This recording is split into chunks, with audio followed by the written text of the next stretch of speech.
अभी कुछ ही घंटों पहले मैंने आपको एक वीडियो बनाकर बताई और आपको बताया कि तमाम वेस्टर्न कंट्रीज, चाइना, ये पास्ट में हमारे लगभग सभी मुद्दों में हमारा विरोध करते आए हैं।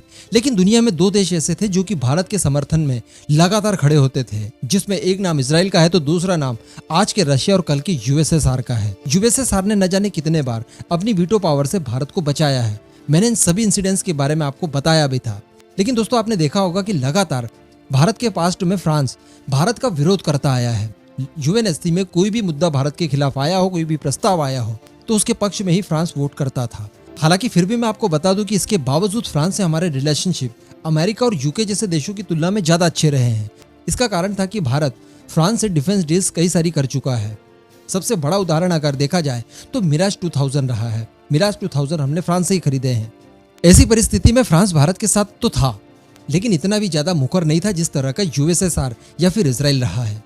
लेकिन दोस्तों, इसी वीडियो में मैंने आपको एक बात और बताई थी, और वो बात ये बताई थी कि भारत दुनिया का सबसे बड़ा लोकतंत्र है। भारत आज आर्थिक तौर पर बहुत ज्यादा ताकतवर है। दुनिया की 5वीं सबसे बड़ी जीडीपी भारत की है। भारत दुनिया का चौथा सबसे ताकतवर देश है मिलिट्री, और सबसे बड़ी बात कि भारत दुनिया का सबसे बड़ा बाजार है। ऐसी परिस्थिति में आज दुनिया के वो सारे देश जो कि भारत की लंबे समय तक खिलाफत करते आए हैं, वो भी भारत से दोस्ती करने के लिए मजबूर हो गए हैं।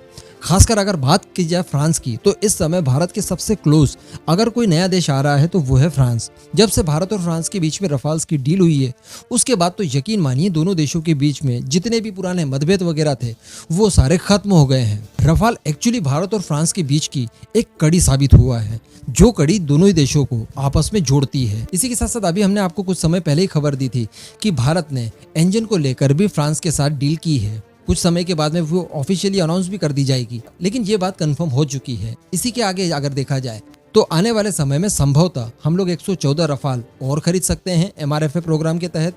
इसी के साथ साथ एसएसएन की डील को लेकर भी कोई ना कोई डील भारत और फ्रांस के बीच में हो सकती है।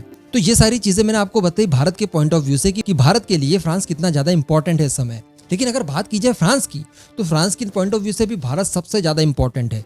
और सबसे बड़ी बात है कि भारत का बाजार डिफेंस में ले लिया जाए या फिर बाकी चीजों में बहुत बड़ा है। जिसने भी भारत के साथ व्यापार किया है उसकी चांदी चांदी है। इस बात का सबसे बड़ा उदाहरण चाइना और रशिया को आप देख लीजिए।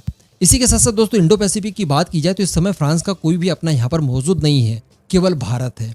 ऑस्ट्रेलिया था, लेकिन ऑस्ट्रेलिया आप जानते हैं कि ऑकस जब से बना है तब से फ्रांस और ऑस्ट्रेलिया के बीच में किस तरह के मतभेद आए हैं, ये आपको बताने की जरूरत नहीं है। और इसी ऑकस की वजह से जो फ्रांस के पुराने सहयोगी थे, जिसमें यूके और यूएसए शामिल है, उनसे भी इस समय कैसे रिलेशनशिप है उसके, ये भी आप जानते हैं। ऐसी परिस्थिति में भारत को किसी भी तरह से वो अपने हाथ से नहीं जाने देना चाहता। ऐसी परिस्थिति में भारत की अब हाँ में हाँ मिलाना फ्रांस ने आदत बना लिया है। देखिए, फ्रांस के जो डिप्लोमेट है भारत में, एमेनुअल लेनिन, उन्होंने भारत के बारे में कुछ ऐसी चीजें बताई और कुछ इस तरह से पुरजोर समर्थन किया है भारत का, जो आप जानेंगे तो आप खुश हो जाएंगे। आप जानते हैं कि भारत के पास इस समय यूएनएससी में परमानेंट सदस्यता और साथ ही वीटो पावर नहीं है। और आप ये भी जानते होंगे कि इस सब चीज़ों की, इन शक्तियों की हमें कितनी ज़्यादा आवश्यकता महसूस होती है।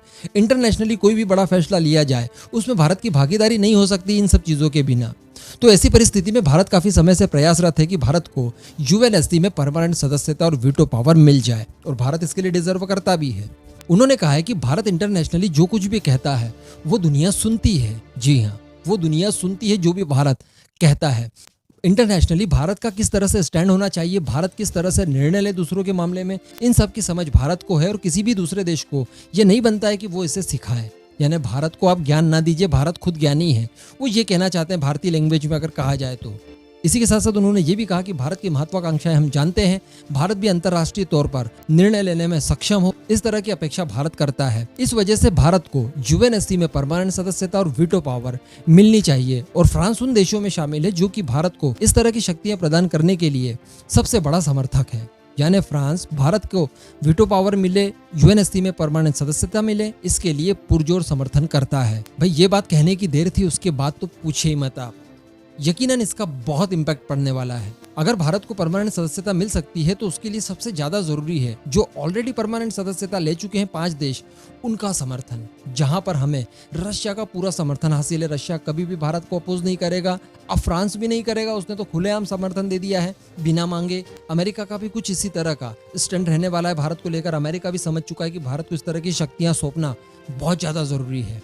अगर यूके की बात कर ली जाए तो फ्रांस और अमेरिका जैसे देश समर्थन करेंगे तो ये विरोध करना ही नहीं है।